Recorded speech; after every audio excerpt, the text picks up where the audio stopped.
ሰማሽ አክስቴ? እህቴ እዚህ መታ በጠበጠች እንዴ? አይ ብዙ እንኳን አልበጠበጠችም። ደግሞ እንደፈለገች ብትሆንስ? እኔ እኮ ልጇ ማለት ነኝ። ያው ታውቂያት አይደለ? ልክ እንደ ሁልጊዜው ልጄ ነሽ ብላ በጣም ቀወጠችው። አትፍረጂባት፣ በሽታው እኮ ነው እንደሚያደርጋት። ምን የምር ያቺ ሴትዮ በሽተኛ ነች? ልጅ ያለችኝ እውነት ነው ማለት ነው? አይ ምን ብታረገኝ አልፈርድባትም። የገዛ ስጋዎቼ አውጥተው ጎዳና ላይ ጥለውኝ እሷ እኮ ናት አንስታ ለዚህ ያበቃችኝ።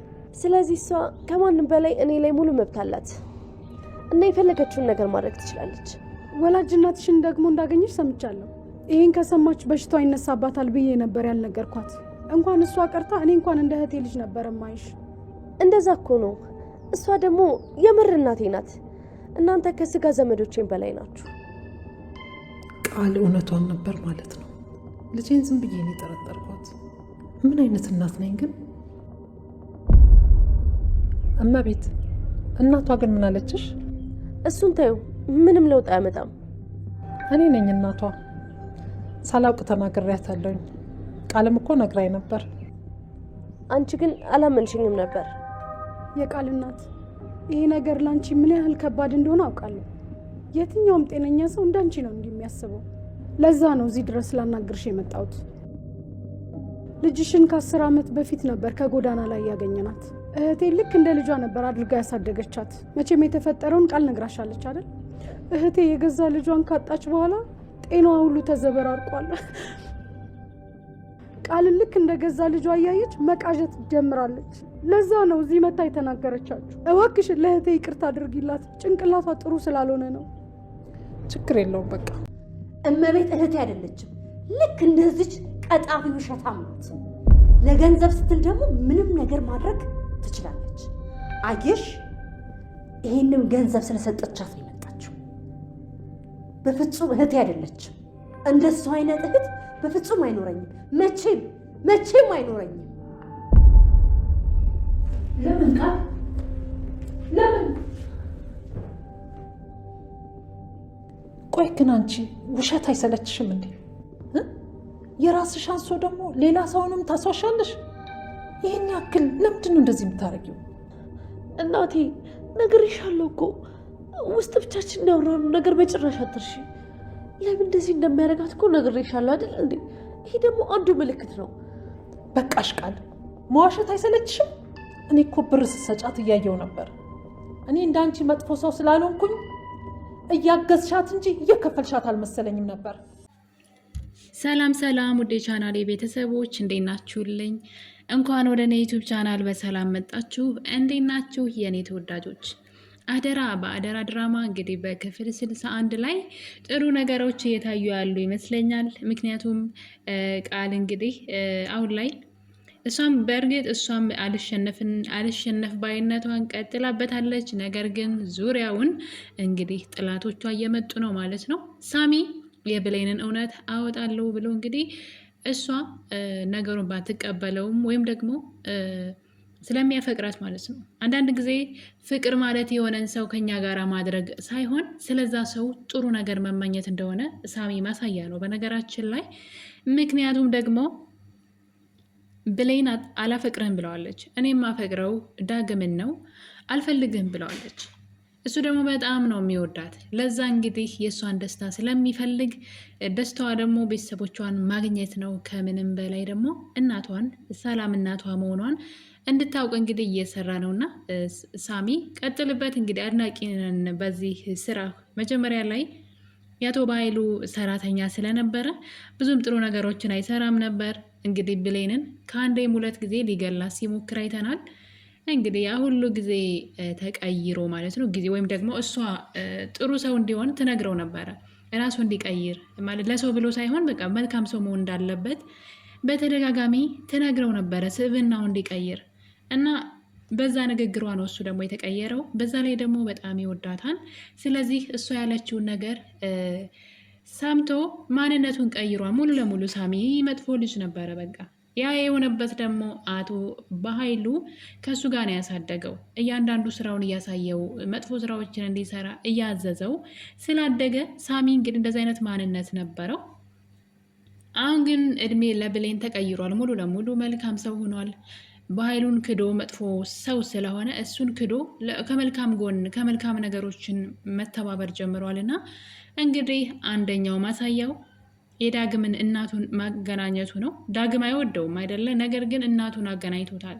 አቶ በኃይሉ ለዘመናት ለ18 ዓመት ከእናቱ ለይቶት የኖረው አቶ በኃይሉ ነው። ለሌላ ሰው ሽጦት ማለት ነው። ልጁን ኳስ እየተጫወተ ባለበት በህፃንነቱ ነው እና እናቱን እንኳ ማስታወስ አይችልም ዳግም።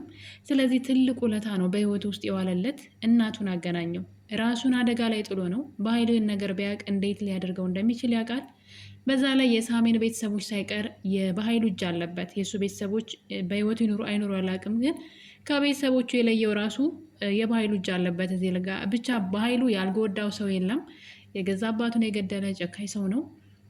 ከዛ አልፎ ተርፎ ደግሞ የገንዘብ ችግር ኑሮበት አይመስለኝም። ነገር ግን በጣም ሲበዛ በአካባቢው ላሉ ሰዎች ምቀኛና ስግብግብ አይነት ሰው ነው። ክፋት ስላለበት ነው። ምክንያቱም ሰላም በጣም ትወደዋለች። አንድ ወንድሟ ነው። ያላትን ነገር ሁሉ ላካፍልህ ነው የምትለው።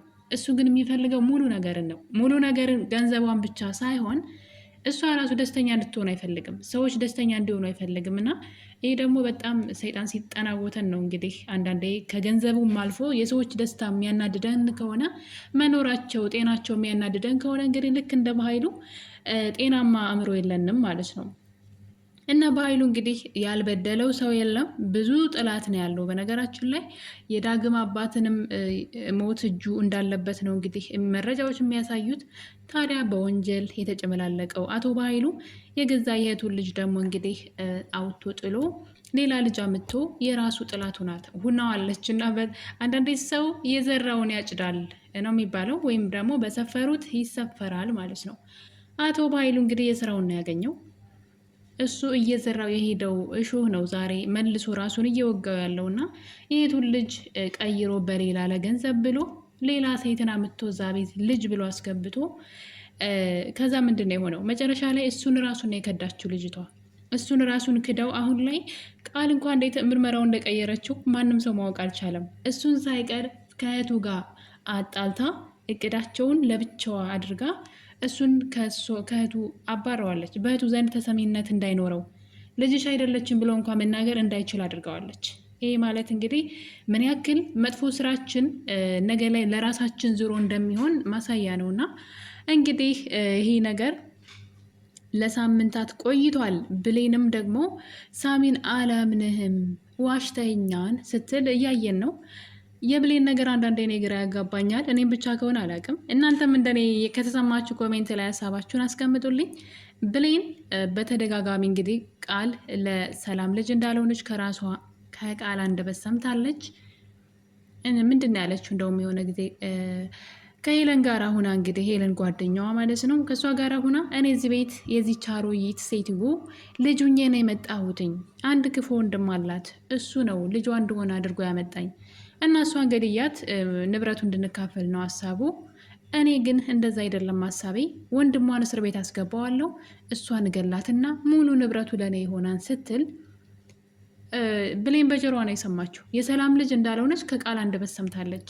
ከዛ ሳሚ ሰላም እናቷ እንደሆነችና ቃል ደግሞ እሱ ራሱ ለዚህ ስራ ብሎ በኃይሉ አዞት እንዳመጣት ከትውልዷ ጊዜ ጀምሮ እንደሚያውቃት እየነገራት የሆነች ድንዝዝ ነገር ናት። እንግዲህ እንደምታውቁት ብሌን ማለት ነው። እሷ ልታምነው አልፈለገችም እና በዛ የተነሳ እንግዲህ ሁለቱ ተጣልተው ነበረ።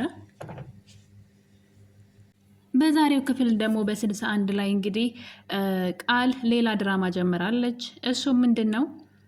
ነገሮችን ሁሉ ለሰላም እውነት ለማስመሰል በተለይ እናቷ ወደ ቤት ከመጣች በኋላ ወላጅ እናቷ ሀረግዬ ማለት ነው ሳሚ ነው ይዟት የመጣው። የሰው ሕይወትን ቀምታ የሰው ቤት ልጅ ነይ ብላ እየኖረች እንደሆነ ልጇ ይነግራታል።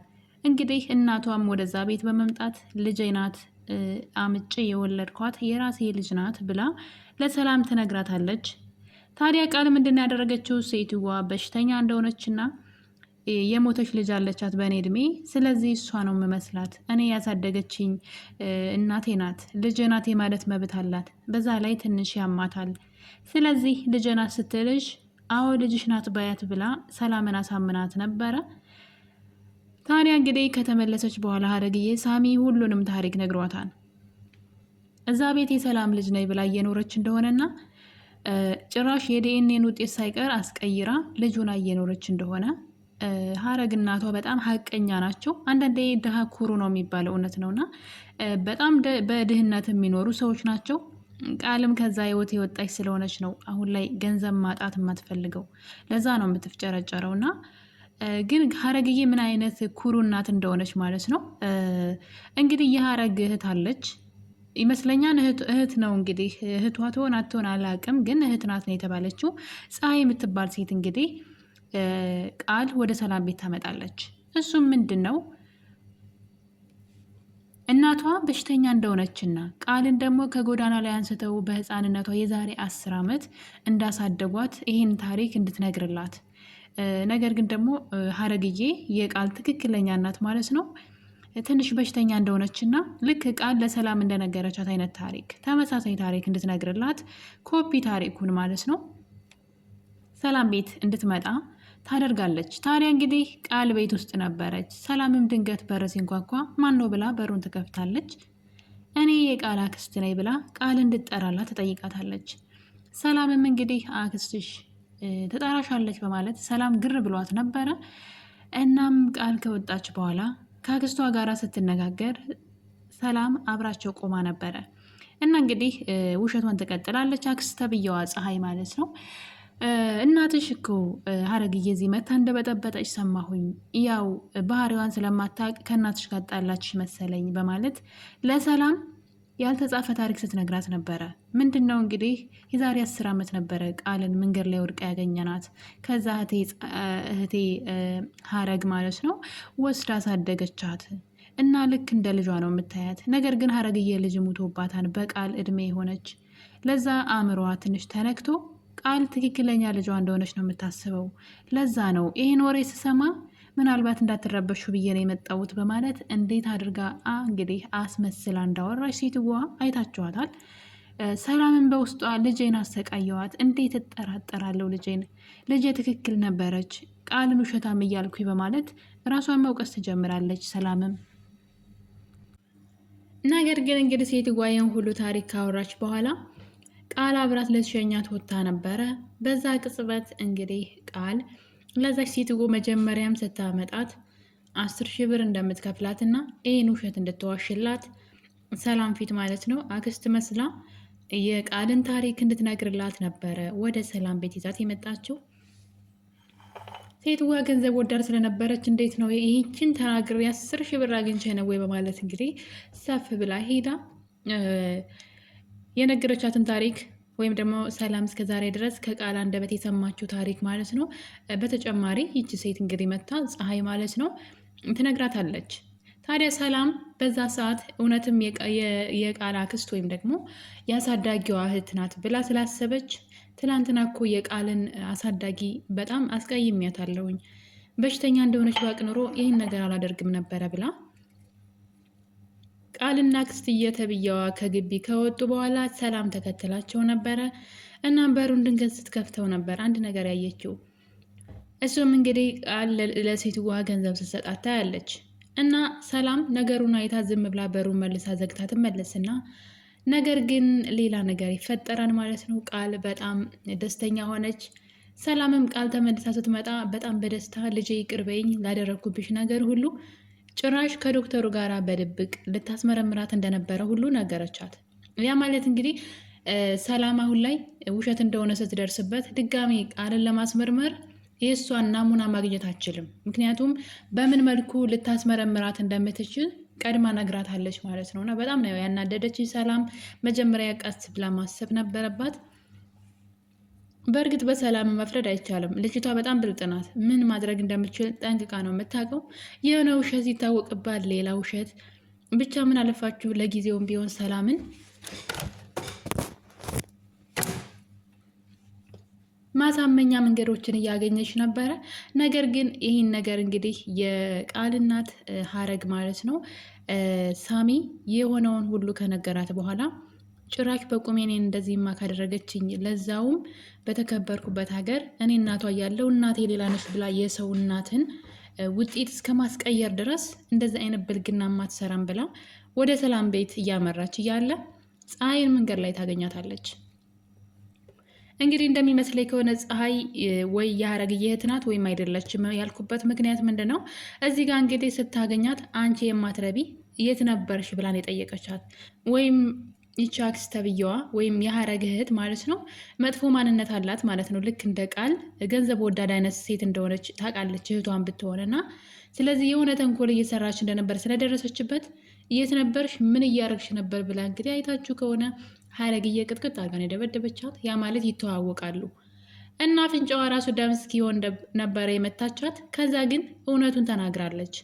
ቃል ገንዘብ ከፍላትና ሰላም ጋይዳ የእሷ እህት መስላ ቃልን በልጅነቷ መንገድ ላይ አግኝተው እንዳሳደጓት የዛሬ 10 ዓመት እንዳሳደግሻትና አሁን ላይ አንቺ ትንሽ በሽተኛ እንደሆንሽ ልጅሽ ሞታ ቃል ልጅሽ እየመሰለችሽ ልጅ እያልሽ እንደምታስቸግሪ ብቻ ምን አለፋችሁ የተናገረችው ነገር ሁሉ ስትደበድባት ማለት ነው እንግዲህ ተናግራለች። ታዲያ እንግዲህ ሀረግዬ በዚህ አላቆመችም። ቀጥታ ወደ ሰላም ቤት ሄዳለች። ሰላም ልጇን ቃልን ይቅርታ ልጄ በድዬሻለሁ አንቺን መጠራጠር አልነበረብኝም እያለች ስትለማመጣት ይህ አልበቃት ብሎ እንግዲህ ስልኳን በማንሳት ወደ ዶክተሩ ጋር ትደውልና ከቃል ፊት ማለት ነው ምርመራውን ትቼዋለሁ፣ ይቅር በላይ ማነው ይቅርታ ልጄ ከዚህ በላይ ልጅ መጠራጠር አልፈልግም። ልጅ ትክክል ናት። ከዚህ በላይ ምን ታደርገኝ እና አልፈልግም፣ ምርመራውን ትቼዋለሁ ትለዋለች ዶክተሩን። ታዲያ ዶክተሩ እንግዲህ ይሄ ነገር እንዴት ነው ቃል ምን አይነት ሴራ ነው ብሎ ጠርጥሮ ነበረ። ያን ነገር ተናግራ ራሷን ስትወቅስ ሰላም በዛ ቅጽበት እንግዲህ ሀረግ ወደዛ ቤት መታለች። ቤታቸው ሰተት ብላን የመጣችው።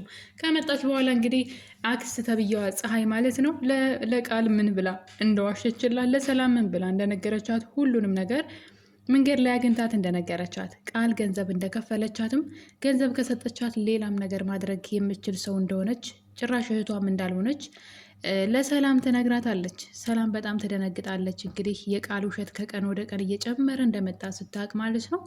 እናም እንግዲህ ሰላምን በመናደድ እንዴት ትዋሻለሽ? ምን አይነት ቀጣፊ ነሽ? ብላ ራሴን እንድትጸጸት አደረግሽ ብላ እንግዲህ ሰላም አሁን ላይ ቃልን ማመን ታቆማለች ማለት ነው። ራሷን እንድትጸጸት ወይም ደግሞ ራሷን እንድትወቅስ ስታደርጋት ነበረ ቃል ልጄን ተጠራጠርኳት ብላ። ነገር ግን ነገሩ ውሸት እንደሆነ ሰላም ሰምታለች። በዛ ላይ ቃል አሁንም ውሸቷን ቀጥላ ነበረ። ነግሬሻለሁ እኮ እናቴ ውስጥ ያወራሁሽን አትርሽ እንጂ ሴትዋ እኮ በሽተኛ ናት።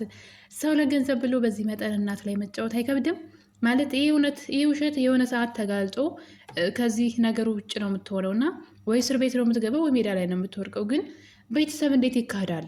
እንዴት ቤተሰብ መካድ ብቻ አይደለም። በነገራችን ላይ ቃል ያደረገችው ነገር ለድራማ እንኳ ቢሆን ራሱ በጣም አስቀያሚ ነገር ነው። ለድራማም ቢሆን ማለት ነው። ምንድን ነው ያለችው? እናቷ በሽተኛ እንደሆነች ነው እንደሚያማት ብቻ ትክክል አይደለም። እዚህ ጋ ደራሲው በጣም ተሳስቷል። በእናት እንደዚህ አይነት ቀልድ የለም። 2 ጊዜ ነው እናቷን የገደለቻት። አንደኛዋ ካደቻት፣ ጭራሽ ደግሞ በሽተኛ አደረገቻት። እና ምንድን ነው ይሄ? ከዚህ ምንድን ነው የምንማረው? በእናት ቀልዳለ እንዴ? እናትን ያክል ነገር እና ከባድ ነው። ምን ብዬ እንደምል እዚህ ጋር አላቅም፣ ምን አይነት ሀሳብ እንደምሰጥ። ነገር ግን አሁን ላይ እንግዲህ ሳሚም እውነቱን እየፈለገ ነው፣ ዶክተሩም እንደዛው። በቅርቡ የቃል ውሸቶች መጋለጣቸው የማይቀር ነው።